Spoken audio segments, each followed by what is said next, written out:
No, you don't need the. I'm doing this my way. He a legend, he a legend, he a legend. He a legend, he a legend, he a legend. Talking on it though, then He a you're putting it legend. up later. Welcome to the league, to the league, to the league, to the league, to the league of items. Welcome to the league, to the league, to the league, to the league, to the league of items. What's up, everybody? It's Pikel with League of Items, and in today's video we are going to talk about the top 20 players in the world. But before we do that, I want to think about what does it mean to be an elite player. We're going to look at former World Championship teams, and personally I think that you need to have an elite player or someone playing at an elite level in order to win a World Championship. This could be the difference between form and class. I think some players who win the World Championship are having a good run of form, but they can't sustain that long term, which means they're not class players. I think of League of Legends a lot like basketball. Basketball, you need to have one of the best players in the world because there's only 5 players on each team, and you can make up for other players' deficiencies by having one very good player. Some teams have multiple very good players, and I think that's where we're at right now. Basically, that's where I think we are now. We're going to talk about the current top players, some honorable mentions, the top 20, and then we're going to take that top 20 and think about which teams have a legitimate chance to win the World Championship, looking at it from today. Some players might become elite over time or show themselves or show us that they are elite, but until we get to that point, we can only go off of what we've seen so far. So let's take a look, and first we're going to look at former world champions. So obviously T1 won way back in the day with Faker and Bengi. There were season 1 and season 2. Personally, I really don't think that they count as modern League of Legends. Fnatic won, and I think the Taipei Assassins won. And, those players were good for the time, but it really wasn't, League of Legends wasn't what it is today. So we have Faker and Bengi, we have Imp and Mata, who both had long, very good careers. Imp went to China for a while and just didn't really have the same level of international success, but Imp was definitely one of the best AD carries for a long time. Mata had a very long career in the LPL, or in the LCK, was there for a long time. Then in 2015, T1 won again. Faker, definitely an elite player. Bengi, I think, was always someone who should be considered elite as well. And they had Koma at this point, and Koma is arguably the best coach of all time. They won back-to-back. Faker, Bengi, Bang. I think Bang was one of the best AD carries in the world at that point. You could make the argument that he wasn't the key reason they were winning, but T1's strategies revolved around getting Bang fed a lot of the time, and it was like a utility AD carry meta, but it was always like a bunch of different champions, very versatile player, came to the LCS and didn't play well, which was unfortunate. And then again we had Koma. Then I think that Ruler was the elite player on their team when they won. Invictus Gaming won in 2018. I think the Shy, Rookie were both elite players. Personally, I don't think that Jackie Love was an elite player, and I don't think that Jackie Love should really be thought of as an elite player. I do think that he is one of the best AD carries in the world and has been for a while. Obviously, this was back in 2018. But, just because you can get 10 to 15 kills in one game doesn't mean that you're an elite player. Jackie Love should be appreciated as a playmaker, willing to do what it takes to win games, and I think that the fact they were on a team with the Shy and Rookie is what allowed them to play that way. So that one's debatable in my mind. I'm not saying Jackie Love is bad. I'm just saying, is he truly an elite player or the reason why his team was so good at that point? Personally, I don't think so. Then we have Douanby. I think Douanby, when FPX won, was definitely the best player, probably the best player in the world at that point, and that was a combination of form and class. I think it was a meta that fit him as well. Then we had Canyon and Showmaker on Damwon when they won. They've obviously both been 2 of the best players in the world for a long time. Then we have Scout and Viper winning with EDG. Then we have Zika and Deft winning with DRX, and that was more of like that's a very interesting one. And I still think that Zika is one of the best players in the world. I don't think that Deft is one of the best players in the world at this point, and I don't think on that team he was the best player. And he wasn't the most important player. So while Deft was very good for the past 10 years, when he was truly elite and one of the best players in the world, his team didn't win a world championship. It doesn't mean that he wasn't elite or one of the best players in the world. It just means that he didn't realize his potential of being a world champion until he had another truly elite player on his team. And I think that Zika truly is an elite player. Then last year we still have Faker, Keria, and Zeus. Personally, I don't think that Owner is an elite player. Obviously these words mean something different depending on who you're talking to. I also don't think Gumayusi is an elite player. Gumayusi is similar to like Jackie Love, where I think that you need to be on a very good team. There are a lot of AD carries that you can kind of just plug and play because their job is to be mechanically strong players. And that's one of the reasons why I don't have as high of an opinion as Gala as a lot of other people. I don't think that Gala is a bad player. I just think that he's overrated. So that's the list of elite players that I think we've seen on World Championship teams. There are elite players who are not on World Championship teams, obviously, but those are the ones from those teams. Next up, I want to talk about players who haven't won, but I think are elite or close to elite or could have the potential to be elite. So first up, we have BLG. One of the reasons I'm high on BLG this year is because I think that Bin, he made it to World Finals, and he was one of the most important players on the Suning team. Huan Feng was another very important player on that team. I think they were really the reason that they were able to go that far. SFM obviously very good too. Sword Art had a good year at that point, and Angel's good too. But I think Bin and Huan Feng were real difference makers at that point. Shun, good pedigree and one of the best junglers in the world, in my opinion. Then we have Knight, who's definitely been thought of as one of the best mid laners for the past couple of years, handful of years. And then we have Elk. I think Elk is a potentially elite player. I don't know which one of them will be the best player on their team this year, but I think that all of them have that type of upside, so I'm excited for BLG this year. Then we have RNG with Breathe. I think that Breathe is one of the best top laners in the world. I've been saying that for a while, and I do think that that World Elite team that had Breathe, I think Breathe, Beishang, Elk was Jiaomeng, and they had Missing. That's a very, they were so young, they were so good. They just weren't able to kind of play at their highest level at that early in their careers, which is a little unfortunate, but four of them have had very good careers. They were kind of held back by their mid laner, I think, at that point. Next up, we have Closer and Execute. I think that FearX is a really interesting team. Jonghoon is a very good support. He was in the LEC, and he wasn't able to compete at the highest level because he was kind of held back by his teammates, in my opinion. But I think that this is going to be a really good year for him. Now he's surrounded by some other good players. I think Closer has the upside of being one of the best mid laners in the world. We haven't seen it yet, but I think it's possible. Willer's a good jungler. I don't think that Willer is elite. But when they were playing with a bunch of good players, you had a lot of high upside moments from Willer. Then on Genji, we have Keen and Chovy, two of the players on their roster. Obviously, you have Canyon on that roster, who has won a world championship. There's another player on their team that's won a world championship. The name's escaping me right now. But Lehens hasn't won a world championship. Obviously, Genji has a chance to win the world championship this year. They're a very good team. Everybody kind of agrees that Keen and Chovy are two of the better players in the world. Then we have, in my opinion, and this is somewhat controversial, people are going to yell at me again because of the Cloud9 stuff. I think that Jojo Pyun has the upside of being one of the best mid laners in the world, and in order for a team from the LCS to have a legitimate chance at winning the world championship, it needs to be from an elite player. You can't compete at the highest levels without that. And Jojo Pyun has had some good international performances. He spoke openly when he was on Evil Geniuses about learning a lot from the MSI and the worlds that they were at when they had Danny. I think Danny was another player who had elite upside, but he had some mental health stuff where I think the stress just got to him, which was unfortunate. We have Berserker. Berserker was, competing with Gumayusi for the first team on T1. If something went slightly different and Berserker ended up getting the shot instead of Gumayusi, we could be talking about somebody who won a world championship. On G2, we have Caps and Yike. I like Yike a lot. He's a true carry player. I know that it kind of didn't work out for them last year, but I think his upside is immense. And this is going to be an interesting scenario because I do think that Caps was an elite player in the world. I think he was one of the best mid laners in the world, and he still is. But there are so many good mid laners. I don't think that he is the best anymore. So that's something to watch out for.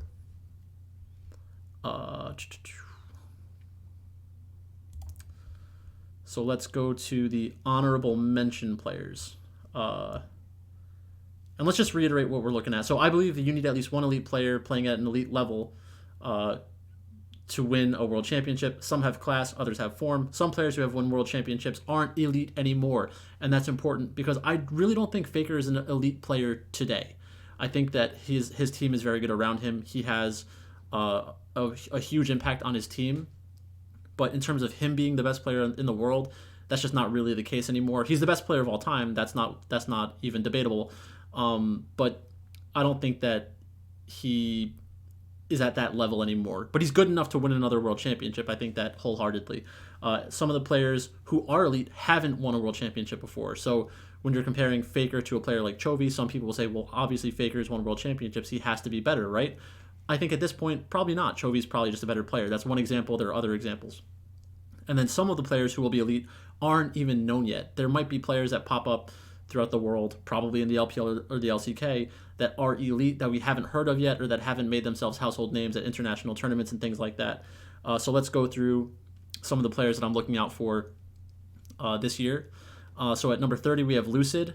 I don't know much about Lucid. Everybody's talking about Lucid. He's going to be filling in for Canyon. And on a team like Damwon, that means that he's going to have an opportunity to play the carry style next to Showmaker. They may want him to play for Showmaker more often, but I think that everyone's really excited for Lucid to come in. And if these drafts happen where Lucid is able to play true carry champions, I think that it's obvious that he has immense upside. And if Damwon looks like a world championship contender, Lucid will have to look good in that scenario. So I'm just trying to get out ahead of that. Next up, we have Execute. I really think that Jonghoon has the chance to be one of the better supports in the world. He was the support for Korea in one of those international tournaments. And there's just something about his playmaking ability that strikes me as elite. And, we'll see how it goes with FearX. I have a lot of hope that they will do well this year. We will see. Then we have Berserker. And these aren't in order. These are just names that I wanted to touch on. So then we have Berserker. Berserker, comes out of the T1 Academy system. You kind of have to give him credit in my mind, and he's been one of the better 80 carries in the LCS for a couple of years. That doesn't mean a ton because the LCS is pretty weak in general, and I'm not an LCS fanboy, even though I do like C9. Then we have another T1 Academy product in Closer on FearX again. I think FearX can surprise some people this year. Then we have JoJo. I think JoJo Pyun is the best North American player talent-wise and upside-wise, probably ever. And some people will want to yell at me about that, but I can't help what I feel.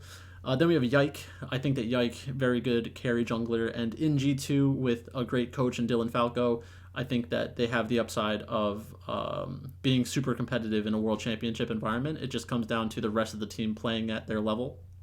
And we'll see that even this at this point in the season, we're like 1 week in. I've got questions about Broken Blade. I don't think that he's one of the best top laners in the world. They could probably make an upgrade in that position. Han Sama doesn't strike me as an AD carry that has immense upside. It's really going to be dependent on Caps and Yike, and if they had a better top laner, then I think you could win with Han Sama. But Broken Blade or Han Sama probably has to get switched out to have a shot at a world championship.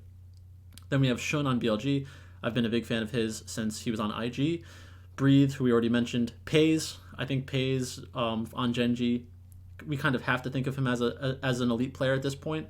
When you're surrounded by this many good players, it kind of takes away how much credit he will get. So we'll have to watch out for that. And then the last honorable mention, Faker, Gumayusi, and Koma. Faker, one of the best players of all time. If you want to say that he's elite, fine. But for this list, personally, I don't think that he really belongs on the list. I'm not saying that he's not a good player. He definitely has a positive benefit to his team. And being surrounded by very good young players is going to prolong his career, which is awesome. I want Faker to play for as long as he can. Gumayusi, some people will want to give him more credit than other players on the team, but I think that Zeus looks like more of a difference maker. Keria looks like more of a difference maker. And then Koma coming back. I didn't realize that until the other day. I heard somebody talking about that. Koma's coming back to T1. That's awesome. That should be very good for the team. 20th best player in the world. Keen. Keen has been thought of as one of the best top laners in the world for a while. For my list, I think that I had 5 different top laners at one point.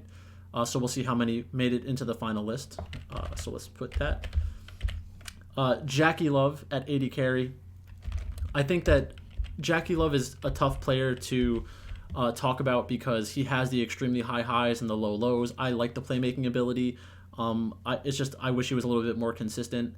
But I think that with him and a lot of the other top 80 carries, you're really splitting hairs, and it's pretty likely in my mind that we get to the World Championship. Top Esports should make it to the World Championship this year after missing last year. Then we have 369. 369 on Top Esports, one of the best top laners in the world for sure. And we've kind of known that's been the case. I thought it was pretty crazy how much flack they got back in the day. But he's really kind of solidified himself as one of the better top laners. And the problem with top lane is that you are really dependent on the rest of your team being good.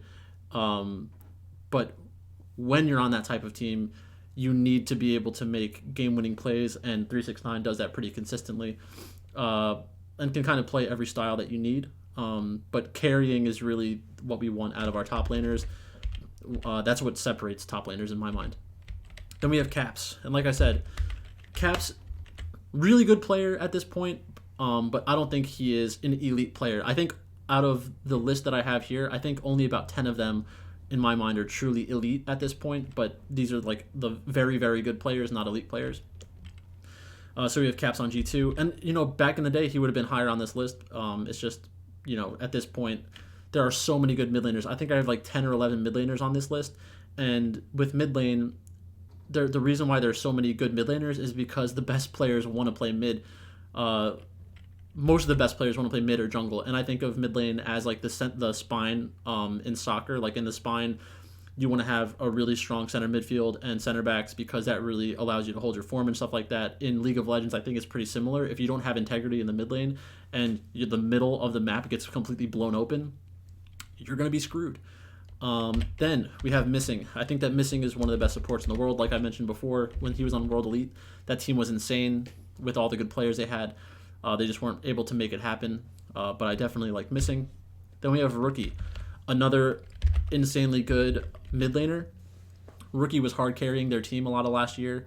Moved over to Ninjas and Pajamas. I'm very excited for Ninjas and Pajamas this year. I have them as a pretty high rated team. We'll see how that goes. Then we have Scout, another very good mid laner. Scout had a great year last year. I think that Tarzan was really a big part of that, but I'm fine with giving Scout his due here. Tarzan went. I think Tarzan's on break right now, and I think the Shy is also on break right now. Then we have Elk. I think that Elk is one of the most underappreciated players in the world. I think that he has truly elite upside, and if BLG wins, people will realize how good Elk is in those high pressure situations. A very good AD carry, plays the true hard carry style. Hopefully it's a hard carry meta that would benefit Elk a lot.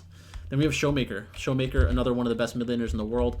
I think that he is probably the last player who I think is really, really good right now. Actually, no, Zeus was another one. So Zeus, this is right before Elite. It's really tough in my mind to say that there are so many truly elite players. Zeus and Showmaker are really the breaking point where I'm 100% convinced that they are. And again, that probably comes down to the fact that they've won world championships more recently. But then we also have Bin. I think that if I had to pick a top laner, and I'm picking between Bin and Zeus, I'm probably going to pick Bin. He's had less to work with, and he still continuously shows that he's one of the best top laners in the world. Then we have Canyon. Canyon's been one of the best junglers in the world for 5 or 6 years.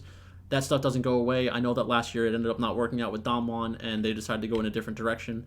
But Canyon is still one of the best players in the world, and if he wasn't, then Genji wouldn't have picked him up. Genji could probably have gotten whoever they wanted to. Peanut left, but I think it's because they wanted Canyon. It's not because they wanted Peanut left, and they had to settle for somebody else. I think they wanted Canyon.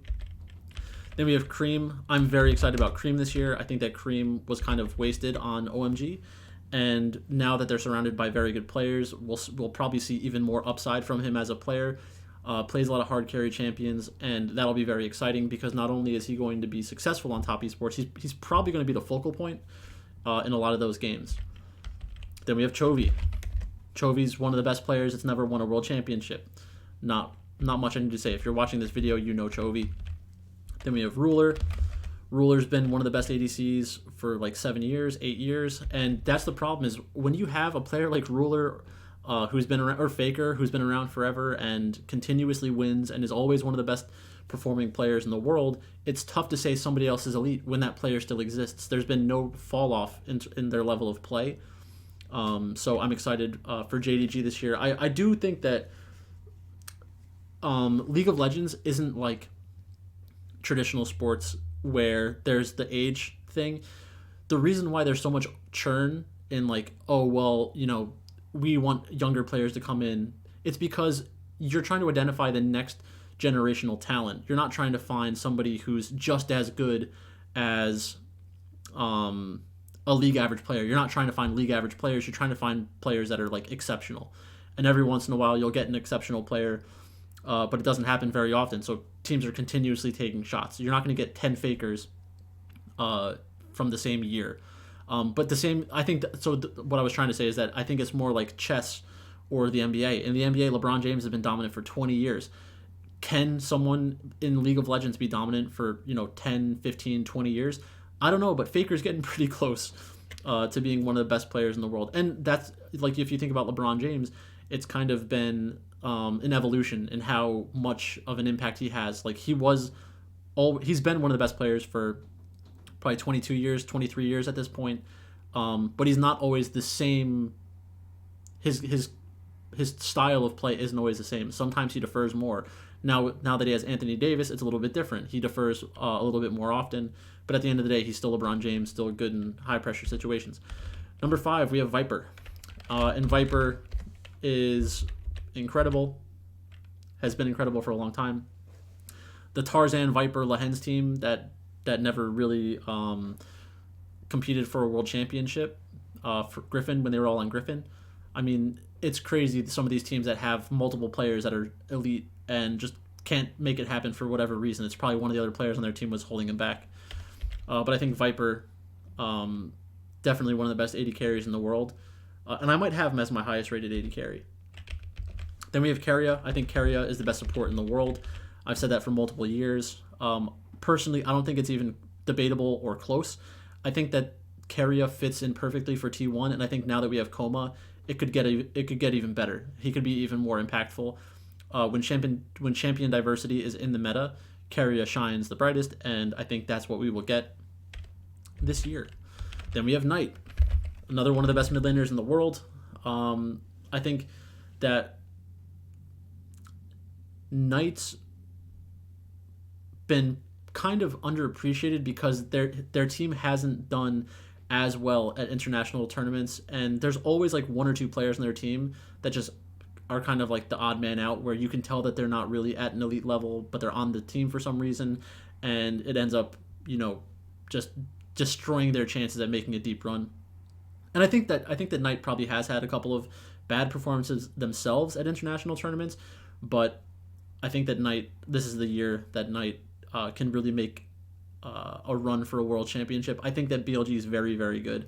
I'm excited for BLG. Then we have Zika.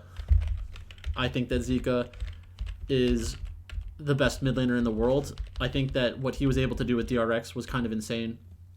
And going into that tournament, Zika was the player that I had identified as a potentially elite player that we were going to look back at the end of the tournament and say, wow, this player is insane.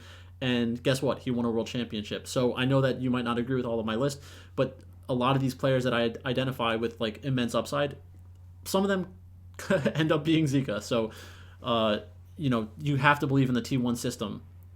You just have to. That's the whole story of Zika. Zika was the understudy of Faker. Then he goes to Vici Gaming because Coma was there.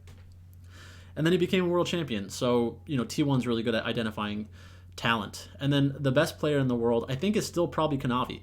Kanavi in this type of meta, it'll be interesting to see what the best situation is for junglers. I'm not 100% sure, but I know that Kanavi can play literally any champion, can be the best hard carry player in the world. So, as the months go on and we get to the World Championship, we'll identify what type of meta it is. But if it's a carry jungle meta, Kanavi and Canyon will be, the two most important players in the world. If it's a mid-centric meta where some mid items are completely broken and some mid champions are hard to punish in the mid lane, and they can just pump out a ridiculous amount of damage in the late game team fights, then Zika, Knight, Showmaker, Chovy, Cream, like they are going to be the players that decide the world championship. It just comes down to what type of meta do we end up playing in. And then you have the wild cards of supports and top laners. It's really difficult to be in a meta that focuses on those types of players. So they're more of a supplementary piece. And that's why champion diversity is so important. Your role is pretty well defined by the type of champions that you're playing. So if it's a hard engaged meta and Keria has to play those types of champions, it's not as much skill expression. It's more about how do you move around the map, how do you help your team. But maybe something like Zyra comes back in the meta, or like a Pyke or a Pantheon. I think those things are a little bit more finesse. A champion like Bard. I hope it's something new, and I hope that there's more off meta stuff. The fact that Senna might be really good right now could be huge for T1 because Keria will play anything. He can play anything. Whenever Faker retires, I hope that they put Keria mid. That'd be pretty cool. But that's basically it. Actually, no, it's not it. So based on this list, we're gonna look at the top teams that I had for my last video. And I think that, like I said, you need to have an elite player to win a world championship. So let's take a look at the elite players. I think that KT has one elite player in Keen potentially, and it's borderline. Like, I don't know if Keen is going to be a big enough difference maker to carry KT at a world championship. I don't think that they would be able to. That's why I don't have them rated higher in my tier list. With LNG, we have Scout.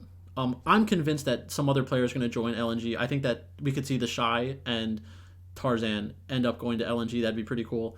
Ninjas in Pajamas, we still have Rookie. I don't think that they'll make a run at the world championship, but it's at least interesting. Then we have D+. Lucid could be an elite player. I'm not sure yet. But then you have Showmaker. Whenever you have Showmaker, you have a chance. G2 with Caps, I don't think that they'll be able to win. Hanwha Life with Zika and Viper, I think they have a real chance to win a world championship. Top Esports, obviously crazy good. JDG, BLG, Gen.G, T1. So all of these, the reason why I think that these teams are so good is because they have the elite players. In my top 20, I have nine teams from the LPL, 6 from the LCK, 3 from the LEC, 3 from the LCS. Wait, what? That can't be right. No, that's not right. It's 2. It was FlyQuest. Oh, that was in the top 20. Yep. Anyways, that's all I got for today. Let me know what you think in the comments. Who are the players that I should be looking out for? Who are the teams that have a chance to win the world championship? Do you think that you need to have an elite player to win a world championship? I think everybody kind of agrees on that. But that's basically it for this video. Thanks for watching, and I'll talk to you later.